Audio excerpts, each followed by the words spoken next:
Oluvannyuma lw'obubenje obulimu Loole ekika kya Sino obugenda bweyongera, Minisitule y'ebyenguudo n'entambula ekoze ekikwekweto mbagirawo mu ppaaka z'ebimotoka bino okuzuula embeera yaazo n'engeri gye zikuumibwamu okubeera nga zisaanidde ku nguudo.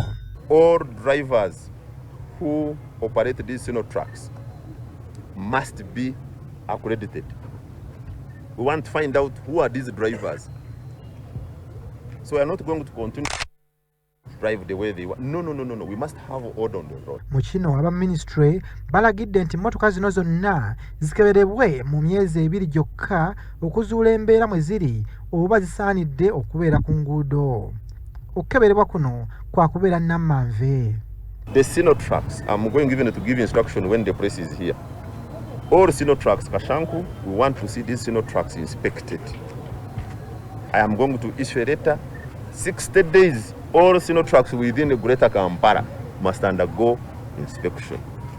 Ministry erabudde nti Sino truck yonna enaalemererwa okukeberebwa tejja kukkirizibwa ku nguudo za Uganda. Bano era bateekateeka okusisinkana baddereeva abavuga Sino truck zino okumanya ebisaanyizo by'okuvuga bye balina.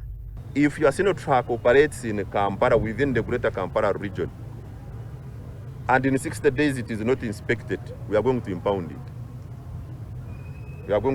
it. So let's look at this.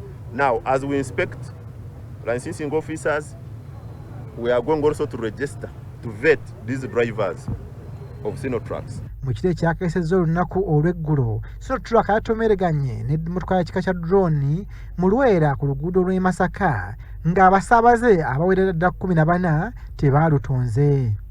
Baofisi okuva Minisitule y'ebyentambula era balambudde ne bbaasi nga baagala kumanya embeera za bbaasi nga tezinnaba kusimbula kwolekera ngendo.